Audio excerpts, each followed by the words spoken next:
Hello and welcome to the Trending Now podcast for this Friday, May 17th, 2024. I'm Louie Butko, and thank you for joining us however you found us as we recap the week that was on Trending Now, which you can catch every Monday to Friday, 7 p.m. and 11:30 on chch.com and streaming live on our Trending Now YouTube page. Coming up on today's show.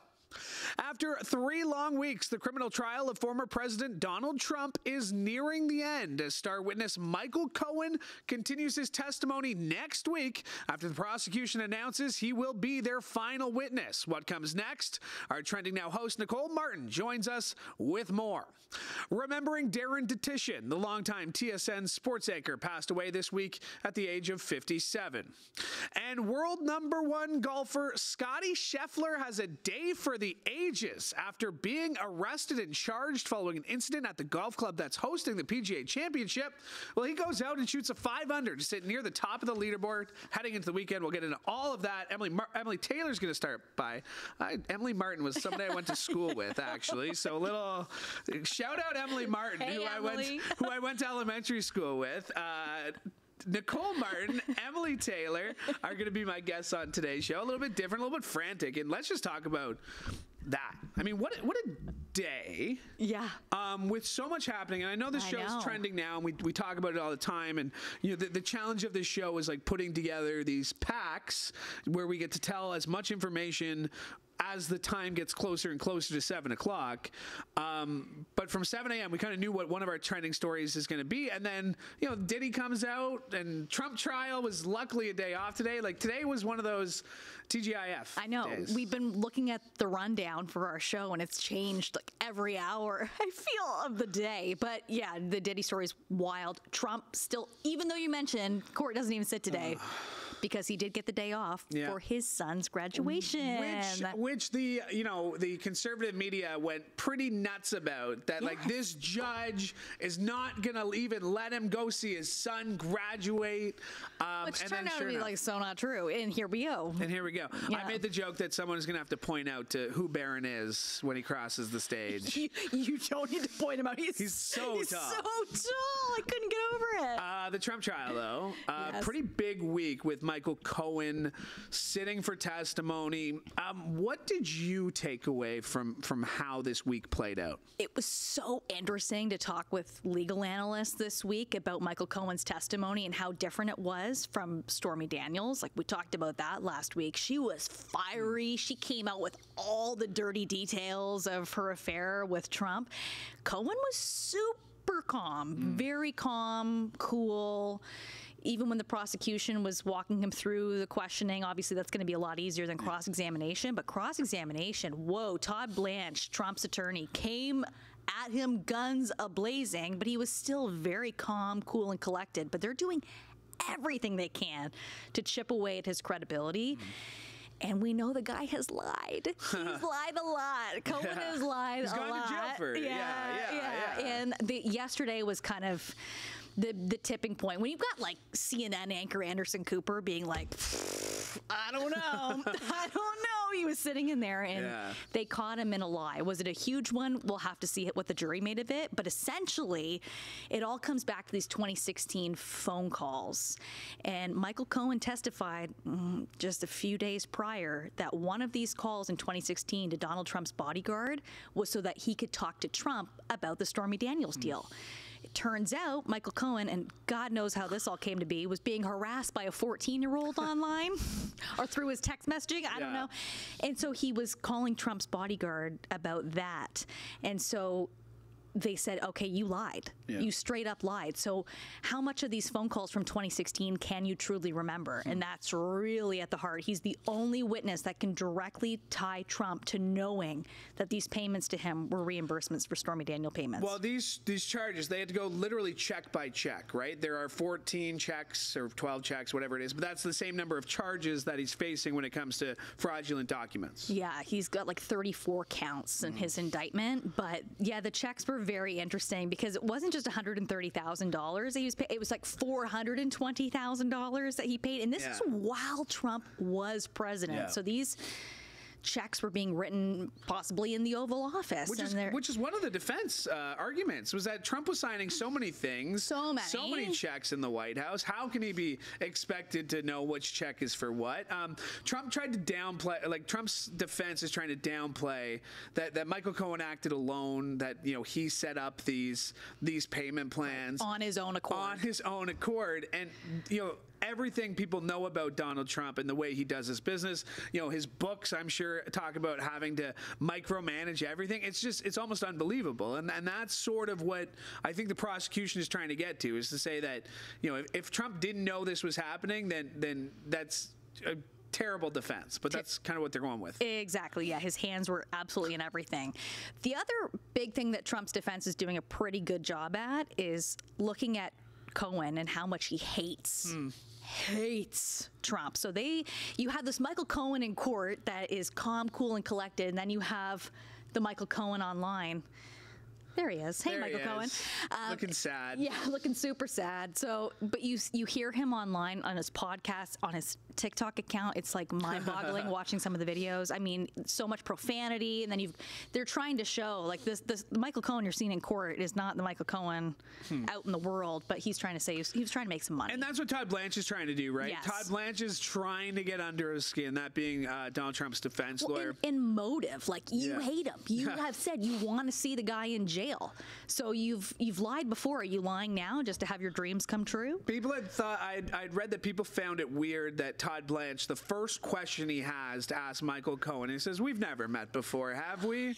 We've never met before," right? His first question. He's like, "Then why did you say I am this?"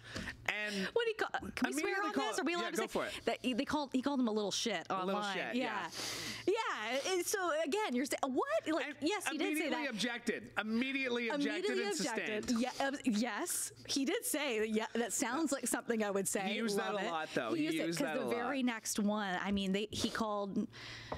It was interesting we can say what we want on this, right? Because I think he called him a dictator douchebag, like all kinds of stuff. So they were showing all of that in court Sounds like something I would say. Which sounds like something I would say. Donald Trump sitting there, eyes closed, pretending to sleep. Like he's literally hearing all these insults. And Cohen, and I don't know if the part was for Blanche to try to get under his skin, but you mentioned it right off the top. Calm, cool, collected. Like, yes, this phone call might come back, and there was discussions between, you know, whether it's admissible and things like that with the jury. Yeah, and it'll be really interesting. On Monday, we know that the defense will continue its cross-examination, but the prosecution has the opportunity, and they obviously will, to redirect. Yes. So they're going to go through, I'm sure, that really juicy piece yesterday where everyone's like, he lied. Todd Blanche was like, you lied. You lied. He kept saying it in court over and over again. So they will revisit that on Monday. And then, oh my gosh, things could wrap up pretty quick here. The judge said Thursday, to have their closing arguments prepared for Tuesday. Yeah. So we don't know what the defense has its case to present. The big question that remains, He's not going to testify. He's not going to testify. Because all you have to do is say, Donald Trump, have you ever had sex with Stephanie Clifford's, a.k.a. Stormy Daniels? He'll say, not that I recall. You think is oh no, it'll be I don't recall. I don't, but that's what I mean. Like you're putting that's the go-to line. I don't recall. I don't recall. The most notorious liar statistically, right? I mean, he gives Michael Cohen a run for his money. He does. Like, he does. But like everything he says, like it's either projection or a lie. I can't imagine Donald Trump being on the stand. I think it might break the internet if it would. I mean, it would be our top story for sure on Trending Now. But it might break the internet if Donald Trump, swears an oath to tell the truth, the whole truth, and nothing but the truth. I don't know. Do they do that still in court? I think so. Yeah. Yeah. I haven't been to court in a while. Oh, I'm not one of those hard nosed. They have the Bible and everything. I'll ask Emily Tayler about Canada court if they got to do that too. Yeah. Do they? Yeah, but you don't have to swear on a Bible. No, you can affirm. You can affirm as well. Affirm on a dictionary. But we know the Bible is his favorite book other than The Art of the Deal. Well, so he would hold up The Art of the Deal and say, "I swear to tell the whole truth." Especially if it's his own Bible that he's selling. That's true. The God Bless the USA Bible. That's for only $65. It can be yours. Find the link in our bio. The funny thing about this Trump trial is that in the midst of it, there's still a campaign going on. And you mentioned Barron's graduation today. That was in Florida. Yep. But then what is he, in New Jersey for a rally? Or he's and he's going to Minnesota next. I mean, he's bouncing around right now. And speaking of the election, less than 6 months away, we said that a pretty strange kind of video out the other day with Biden.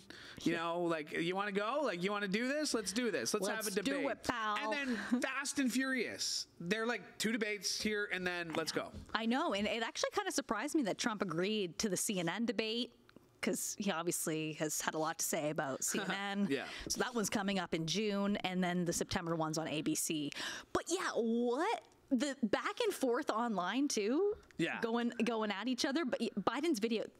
It was pretty good. Listen, it was good, but how many cuts were in Biden. it? Yeah. How many cuts were in it? Joe, did you Joe. memorize the whole thing and then you're like messing up? I don't know. But Trump, man. I'm really not looking forward to this debate. Well, no, because we remember 2020 and it was just them talking over top of one another, Biden telling him to shut up. And you and Matt were talking about that at the desk the other day, and it was like, was that only 4 years ago? And it feels like a lifetime ago, because these two men are on the other side of 80, right? I mean, like, I don't want to watch. Trump's not 78, sorry. But yes, Biden is, I know. But like, I don't want to watch two geriatric old men argue, like, lose their train of thought. Like, I remember watching the 2020 ones, and maybe it's because everyone has the impression that Joe Biden is older and will lose his train of thought, but he actually came out swinging. Like, a lot of people said he won both of their debates in 2020. He's pretty sharp. Oh, and absolutely, like, State of the Union a few months ago, same idea. Like, people, like, most of, like, the hard right media coming out and saying he must have been on something. Yeah, and even this week, there's like guys on Belomo, whatever, Fox News, being like, I have proof, I have evidence. A North Carolina Republican, whatever, who was a former surgeon, I think, right? Practicing surgeon. He's like, I got proof that he was jacked up on something. And Maria Bartiromo was like, well, what is it? He's like, I'll tell you off the air. And it's also, like, so what? Is it? I guess it's illegal there, but athletes, come on, people do performance-enhancing drugs. So Joe Biden took to Twitter, say, I've received and accepted an invitation from CNN for debate. Over to you, Donald. As you said, anywhere, anytime, any place. Stark contrast in tone. Trump wrote on his Truth Social, it is my great honor to accept the CNN debate against crooked Joe Biden, the worst president in the history of the United States and a true threat to democracy. Likewise, I accept the ABC News debate against crooked Joe on September 10th. And then he said, let's get ready to rumble. November 5th cannot come soon enough. And then everything that's going to happen after November 5th, I think, is going to be interesting. Pray to God we don't have another Capitol insurrection, because that's what happened last time. That is what happened last time. We were talking big plans for the weekend. You said? Nothing. Absolutely nothing. Isn't that great, though? Just hanging out, relaxing at home. How about you? Relaxing, chilling out, relaxing, all cool. Yeah. Nothing. Yeah. Victoria Day weekend. Well, are we losers? It's Victoria Day weekend. We're in our 30s. It's not as young as I used to be. What? Yeah. Yeah. No, I literally tonight, nothing. Yeah. Like, I am really looking forward to that. And then tomorrow, I did have to pick up some, like, pork ribs. My buddy wants to smoke them.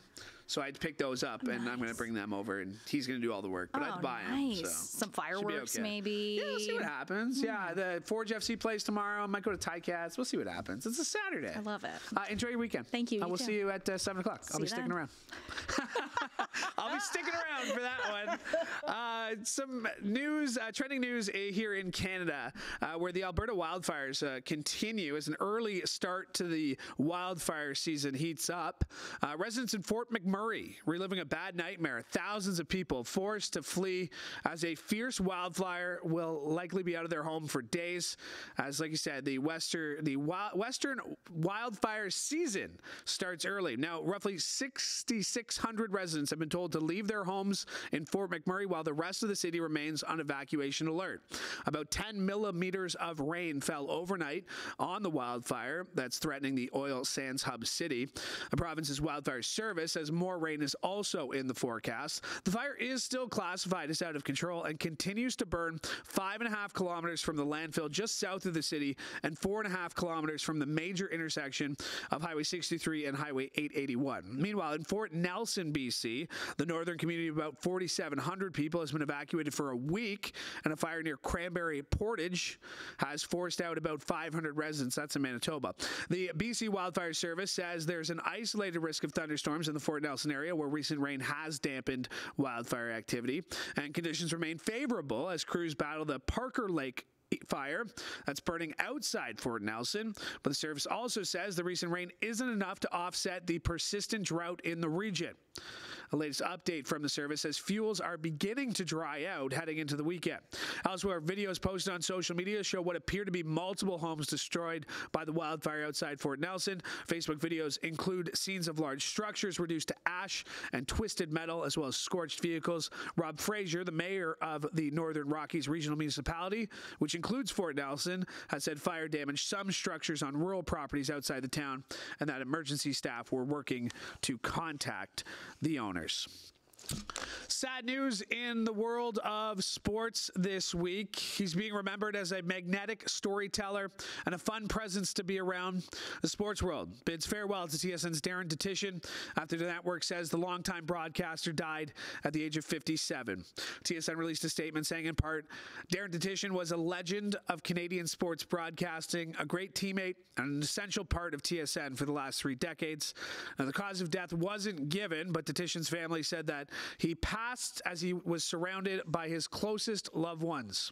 Dutchyshen began his TSN career in 1995 and became a mainstay on the network's flagship Sports Desk and later SportsCentre news programs over the next 30 years. Born in Regina and raised in Porcupine Plain, Saskatchewan, Dutchyshen was part of the network's CFL broadcasts and also hosted Olympic primetime on TSN during the Vancouver 2010 Winter Games and London 2012 Summer Games. In a statement, Stuart Johnson, Senior Vice President for Sales and Sports at Bell Media, said, a larger-than-life personality, Darren's incredible sense of humor and magnetic energy made him a natural broadcaster who connected easily with viewers. His enthusiasm reminded us every day of why we love sports. Dutchie, as he was affectionately called, his first job was as a sportscaster with STV in Saskatoon, followed by a stint with IMTV in Dauphin, Manitoba. He also spent 7 years as the host of ITV's Sports Night in Edmonton. A number of Canadian sports media personalities posted online tributes to Dutchyshen, including his colleague James Duthie, who wrote, giant of a man in stature, personality, humor, heart, especially heart. He was SportsCentre. We loved him a ton, and we will miss him equally. I was lucky enough to get to meet Darren Dutchyshen a couple of times.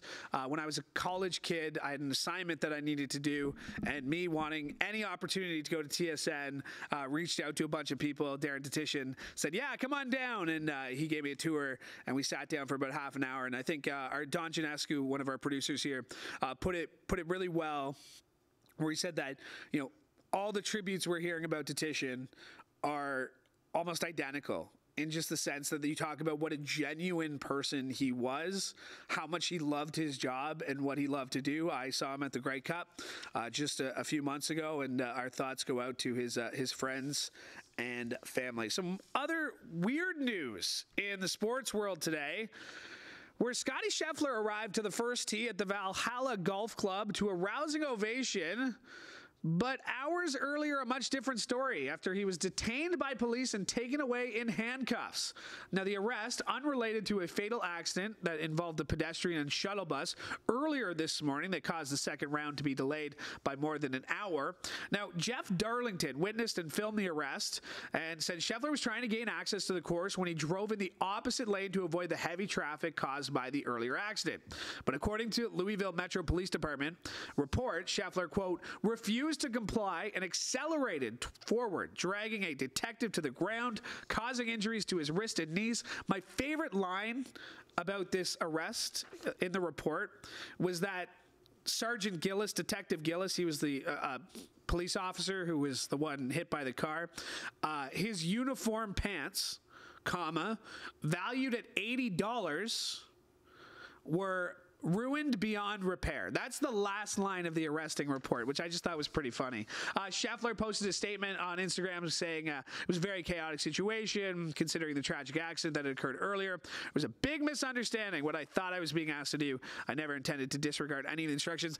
Didn't seem to affect his play. He shot 5 under today and is 3 shots off the lead by the time we sit down and tape this. I want to transition this in with our Trending Now fill-in producer. Yes. Our VJ. We see her all the time here. Emily Tayler is with us.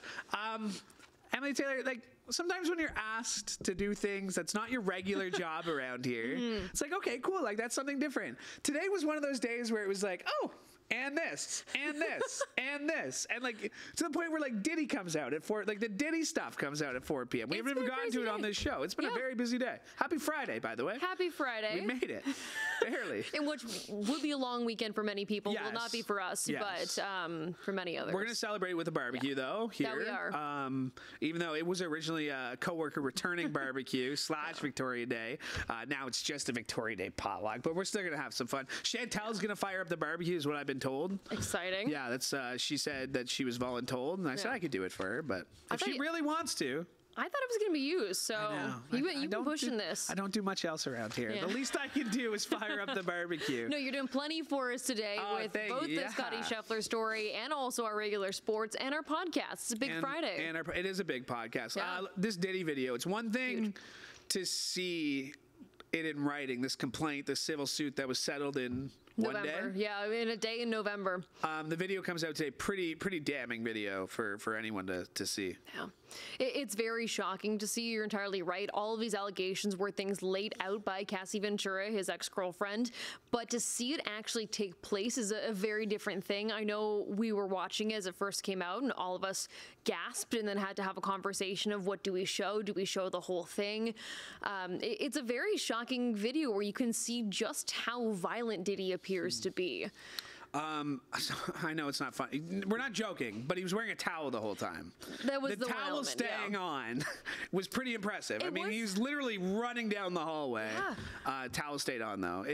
This Diddy stuff obviously not going away. The allegations, you got these lawsuits. He's still kind of hanging around. Like he still shows up here and there, right? Like it doesn't seem to be affecting too much, and I wonder if that's because a lot of what he's facing are civil lawsuits, not necessarily criminal prosecution at this point. It looks like there's some investigations. I mean, you remember when his homes were raided? Just a couple of months ago. I think he was like fleeing. Like there was a rumor that he's on a flight to Mexico or something. Antigua, I think it was. Yes. His jet was seen in Antigua. He was found at the Miami airport. No one really knew if he ever got on the plane or not. But yeah, both of his homes were raided, and that was by the same division of, I believe it was the FBI that does human trafficking investigations. So some speculation there, some online allegations, potentially including sex trafficking, but no actual charges laid in that area anyways. Everything else is all civil lawsuits, which, at least in the case of Cassie, settled in a day. We don't know if it involved an NDA, if it involved, like, what exactly took place there, because we don't know a lot of the, like, how much money was paid out, things like that. So he's kind of able to keep it hush-hush through those means. It's been a very long week. What was your highlight of the week? That's a great question. I just put you on the spot. Doesn't have to be work related. What when you look back this weekend and think, damn, because that's the one thing I find in this job that like we're go. Monday's a story. Tuesday is a different story. Wednesday, like sometimes, you know, you've been working on this trial. You and Al Sweeney, man, you guys could talk about this trial, and you know, we might all talk about it one day. A little tease. We might all talk about this. Al Sweeney doesn't know it yet, but he's going to be on the podcast one day talk about this. But yeah, no, it's one of those things where like, and I was just saying this to Nicole, like we've made it to Friday, which is an accomplishment in itself.